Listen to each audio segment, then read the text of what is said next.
Hello friends. तो आज से हम इंग्लिश ग्रामर का लेसन स्टार्ट करते हैं। तो आज हम जानेंगे कि ग्रामर होती क्या है। तो देखो, ग्रामर को हिंदी में व्याकरण कहते हैं, है ना। अब देखो, before starting grammar we should know about language in brief, है ना। अब हमको पता होना चाहिए कि भाई लैंग्वेज होती क्या है ना। तो व्हाट इज़ लैंग्वेज। तो लैंग्वेज कुछ नहीं है, language is a system of communication. It consist of set of sounds and written symbols which are used by people for talking और राइटिंग। तो देखो, ये चीज़ मैंने सेम हिंदी में भी लिख रखी है। आप भाषा संचार अथवा संपर्क का माध्यम है।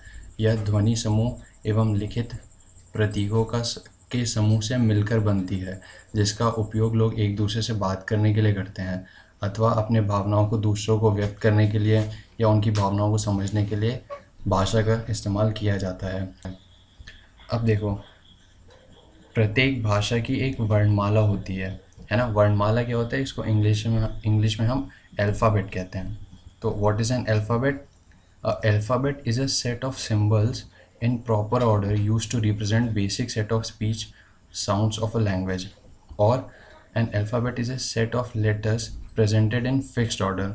It is used for writing a particular language और ग्रुप ऑफ लैंग्वेजेस।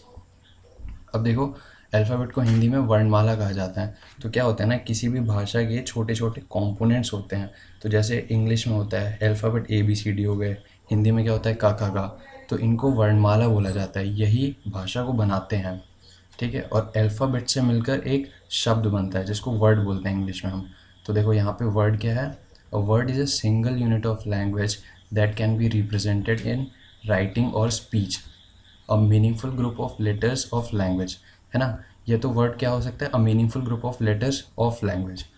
तो शब्द देखो, हिंदी में भी लिख रखा है, अक्षरों का एक समूह जिसका कोई अर्थ निकलता है वो शब्द कहलाता है। ठीक है। अब हम शुरू करते हैं लेसन 1, द सेंटेंस, अर्थात वाक्य, है ना। सेंटेंस को हिंदी में वाक्य बोला जाता है। तो देखो, व्हेन वी स्पीक और राइट वी यूज़ वर्ड्स, है ना। अब इन वर्ड्स को हम एक डेफिनेट ऑर्डर में कंबाइन करते हैं तो उसका कुछ मीनिंग निकल के आता है, और ये वर्ड्स का ऑर्डर क्या कहलाता है, सेंटेंस कहलाता है। तो वही चीज़ यहाँ पे लिख भी रखी है मैंने, a group of words which makes a complete sense is called sentence, अर्थात वाक्य शब्दों का एक ऐसा समूह है जिससे कि पूर्ण अर्थ निकल कर आता है, उसे हम वाक्य कहते हैं, वह वाक्य कहलाता है। जैसे राम आम खाता है, तो इसको इंग्लिश में हम कैसे बोलेंगे, राम ईट्स मैंगो। ठीक है। इसी तरह दूसरा एग्जांपल भी पढ़ लेना आप। तो अब देखो, हम पढ़ते हैं काइंड्स ऑफ सेंटेंसेस, है ना। वाक्य कितने प्रकार के होते हैं। तो सेंटेंसेस को लोग 4 कैटेगरी में भी बांटते हैं और कुछ लोग इनको 5 कैटेगरी में भी बांटते हैं। तो हम आपको दोनों बताएंगे। ठीक है। तो देखो, सेंटेंसेस आर 4 काइंड्स। पहले हम 4 पढ़ लेते हैं, पहले 4 प्रकार। पहला क्या होता है, असर्टिव सेंटेंसेस। इनको हम डिक्लेरेटिव सेंटेंसेस भी बोलते हैं, और हिंदी में इनको बोला जाता है कथनात्मक वाक्य। ठीक है। अब ये ऐसे सेंटेंस होते हैं जो कि कोई एक स्टेटमेंट को बताते हैं, है ना। मतलब इनसे कोई एक स्टेटमेंट निकल के आता है। तो those sentences which makes statement और assertion as Ram eats mango. तो ये देखो, ये बता रहा है, स्टेटमेंट बता रहा है कि भाई राम क्या कर रहा है, राम आम खा रहा है। ठीक है। दूसरी कैटेगरी होती है इंटरोगेटिव सेंटेंसेस, और देखो इसका हिंट लिख रखा है क्वेश्चन, है ना। ये क्या होता है, ये प्रश्नवाचक वाक्य होते हैं। तो ये कुछ सवाल करते हैं, और इनके एंड में इनकी पहचान क्या होती है कि इनके एंड में क्वेश्चन मार्क लगा होता है। तो दो sentences which ask question as where do you live, आप कहाँ रहते हो।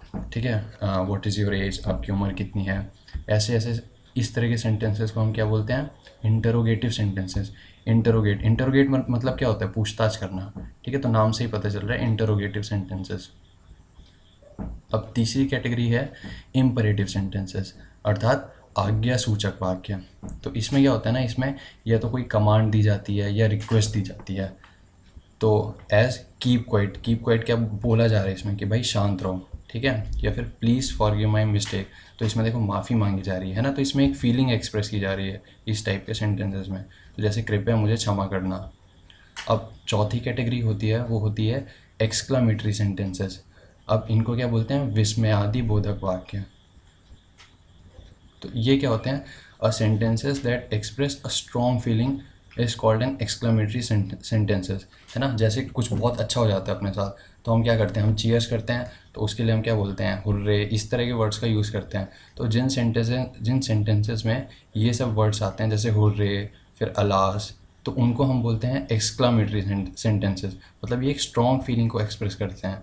तो जैसे ये हो गया what a fine weather is, what a fine the weather is, है ना, कितना ही सुंदर मौसम है। तो इसमें एक फीलिंग एक्सप्रेस की जा रही है ना बंदे के द्वारा कि वो तारीफ़ कर रहा है भाई कि मौसम बहुत सुंदर है, तो ये एक स्ट्रॉन्ग फीलिंग है।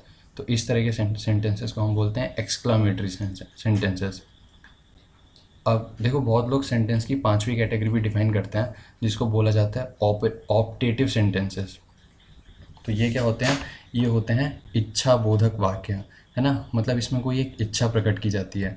जैसे एग्जाम्पल हो गया कि मे यू लिव लॉन्ग, है ना, ईश्वर करे आप दीर्घायु हों, मतलब तो इसमें क्या है, इसमें एक इच्छा मतलब व्यक्त की गई है। जैसे इसमें प्रे किया जा रहा है कि भगवान आपको लंबी उम्र दे। तो इस तरह के सेंटेंसेस को हम बोलते हैं ऑप्टेटिव सेंटेंसेस। तो अभी हमारा फर्स्ट लेसन ख़त्म हुआ। अब हम अगले वीडियो में नेक्स्ट लेसन बताएंगे आपको। नेक्स्ट लेसन क्या है, सब्जेक्ट एंड प्रेडिकेट, ठीक है। तो ये हम पढ़ेंगे नेक्स्ट वीडियो में। Thank you.